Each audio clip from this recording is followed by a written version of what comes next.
সন্তানকে নিয়ে আপনি চিন্তিত হয়ে পড়েছেন। আপনার সন্তান অবাধ্য, কোনোভাবেই বাধ্য হচ্ছে না, সে লেখাপড়া মনোযোগ দিচ্ছে না, শুধু আপনার অবাধ্য হয়। আপনি যা বলেন তার উল্টো সে করে।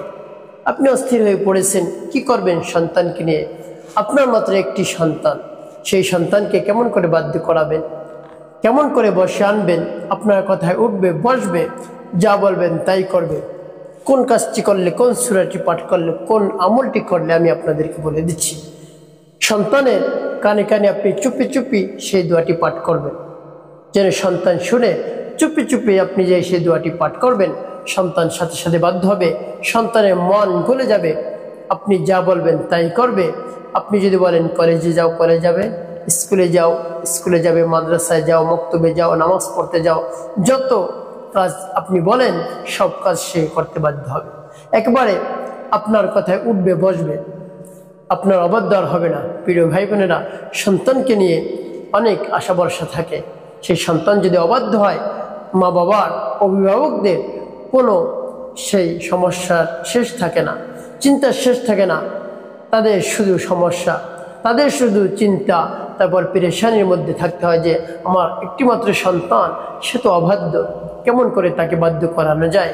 সেই প্রচেষ্টা তারা সবসময় থাকে যে কেমন করে আমি সমাজে মুখ দেখাবো, আমার সন্তান তো অবাধ্য, কেমন করে আমি আমার সমাজে সবার সামনে আমার ছেলের কথা সবার সামনে আমার ছেলের কথা গর্ব করে কথা বলবো যে আমার ছেলে অনেক ভালো, মেধাবী, ভালো ভালো রেজাল্ট আমাকে উপহার দেয়। আমি তো বলতে পারবো না, তার কারণ আমার ছেলে তো অবাধ্য। তাকে নিয়ে অনেক বড় আশা আমি করতে পারছি না। এখন তাকে উচ্চ ডিগ্রি অর্জন করাতে চাই, ডাক্তার বানাতে চাই, ইঞ্জিনিয়ার বানাতে চাই। তাহলে সে যদি কথা না শোনে কেমন করে বানাবো? জজ, ব্যারিস্টার, পাইলট বানাতে চাই, কেমন করে আমি বানাবো? সে তো অবাধ্য, লেখাপড়া করে না, মনোযোগ নেই। আপনি দোয়াটি চুপি চুপি সন্তানের কানের মধ্যে পৌঁছিয়ে দিন। অবশ্যই সন্তান বাধ্য হবে, বয়স হবে, আপনার কথায় উঠবে, বসবে, আপনি যা বলবেন তাই করবে। প্রিয় ভাই বোনেরা, সেই দোয়াটি কিভাবে আপনি আমলটি করবেন আর সেই দোয়াটি কেমন করে উচ্চারণ করবেন সহি শুদ্ধ করে আমি আপনাদেরকে বলে দিচ্ছি। কোনো সমস্যা আপনার হবে না ইনশাল্লাহ। প্রিয় ভাই বোনেরা, সন্তানদের নিয়ে আমাদের অনেক আশা ভরসা থাকে। অভিভাবক যারা রয়েছে অনেক আশা ভরসা থাকে যে অনেকের দেখা যায় একটি মাত্র সন্তান বা দুটি সন্তান, দুটি সন্তানের একটি ভালো হয়েছে আর একটি অবাধ্য হয়েছে। তো সেক্ষেত্রে অনেক টেনশন থাকে, পেরেশানির মধ্যে থাকে অভিভাবক যারা রয়েছে। তারপর যদি কারো একটি সন্তান থাকে তাহলে তো আরও বেশি পেরেশানি যে আমার তো আর কোনো সন্তান নেই, তাই আমি এখন কি করব? একটি মাত্র সন্তান, আমার আর কোনো দিক নেই, আমি কি করব? তো আপনার চিন্তার কোনো কারণ নেই। ইনশাআল্লাহ রব্বুল আলামিনের উপর পূর্ণ বিশ্বাস নিয়ে, ইয়াকিন নিয়ে, মনকে স্থির করে আপনি দোয়াটি আপনার বাচ্চা একেবারে কানে কানে আপনি চুপি চুপি পড়ুন, দেখবেন সন্তান বাধ্য হবে, আপনার কথা উঠবে, বসবে, যা বলবেন তাই করবে। প্রিয় ভাই বোনের, আমলটি কেমন করে করবেন? যখন আমলটি করবেন আপনার বাচ্চা যেন সামনে থাকে, চাই আপনার বাচ্চা ছোট হোক বড় হোক, কোনো সমস্যা নেই, চুপি চুপি তার কানে মুখে আপনি দোয়াটি পাঠ করুন, অবশ্যই বাধ্য হবে। উত্তম রূপ ওযু করবেন, আপনার সন্তানকে সামনে নিয়ে আপনি বসবেন পবিত্র একটি স্থানে। তারপরে আপনার জীবনের সমস্ত গুনার কথা স্মরণ করে রব্বুল আলামিনের কাছ থেকে ক্ষমা প্রার্থনা করবেন। আস্তাগফিরুল্লাহ রাব্বি মিন কুল্লি যামবিন ওয়া আতুবু ইলাইহি লা হাওলা ওয়া লা কুওয়াতা ইল্লা বিল্লাহিল আলিয়্যিল আযীম।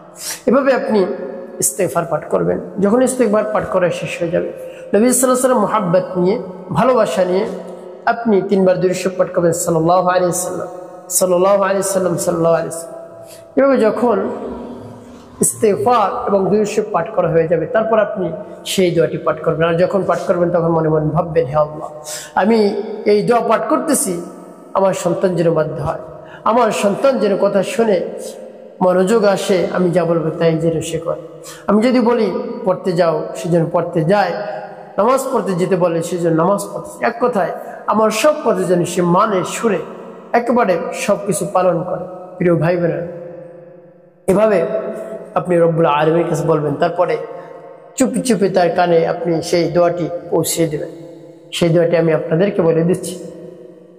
আপনি সর্বপ্রথম যে দোয়াটি পাঠ করবেন, এক নম্বর যে দোয়াটি পাঠ করবেন সেটি হলো রব্বি হাবলি মিনাস সালিহিন, রব্বি হাবলি মিনাস সালিহিন, রব্বি হাবলি মিনাস সালিহিন, রব্বি হাবলি মিনাস সালিহিন, রব্বি হাবলি মিনাস সালিহিন। 11 বার পাঠ করবেন। তারপর আপনি পাঠ করবেন আশ-শাহীদু ইয়া আল্লাহ, আশ-শাহীদু ইয়া আল্লাহ, আশ-শাহীদু ইয়া আল্লাহ, আশ-শাহীদু ইয়া আল্লাহ, আশ-শাহীদু ইয়া আল্লাহ। এই দুটি আপনি গুনি গুনি আপনি একেবারে 100 বার পাঠ করবেন, 100 বার পাঠ করবেন আশ-শাহীদু ইয়া আল্লাহ। ভাবে রব্বি হাবলি মিনাস সালিহিন 11 বার পাঠ করবেন, আশ-শাহীদু ইয়া আল্লাহ 100 বার পাঠ করবেন তার কানে চুপি চুপি চুপি চুপি, সে যেন শুনে।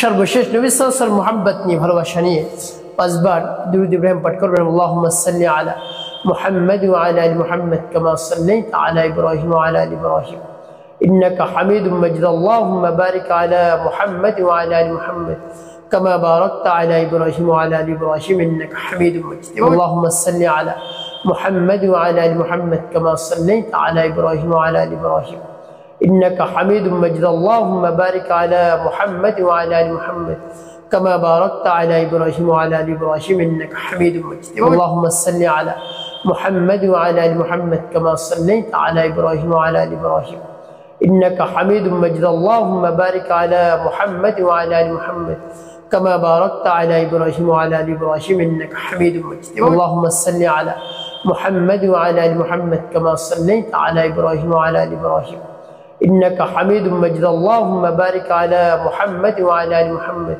كما باركت على إبراهيم وعلى آل إبراهيم إنك حميد مجيد. اللهم صل على محمد وعلى آل محمد كما صليت على إبراهيم وعلى آل إبراهيم إنك حميد مجيد. اللهم بارك على محمد وعلى آل محمد كما باركت على إبراهيم وعلى آل إبراهيم إنك حميد مجيد. তো প্রিয় ভাই বোন, এভাবে যে দুরূদ ইব্রাহিম পাঠ করবেন তার চুপি চুপি কানের মধ্যে এভাবে দুরূদ ইব্রাহিম পাঠ করবেন।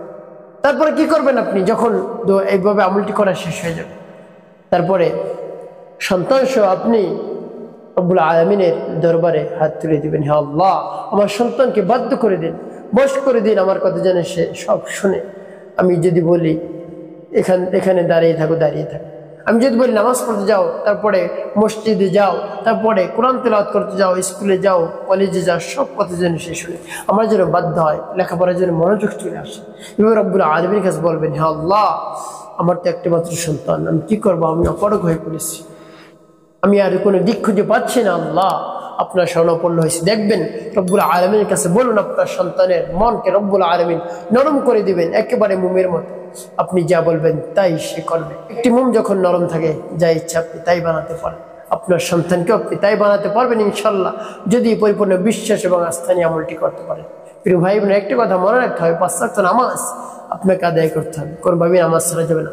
মানুষের কল্যাণে খেদমতে বেশি বেশি কাজ করবেন, অবশ্যই আপনার জীবন হবে সুখময় এবং শান্তিপূর্ণ ইনশাআল্লাহ।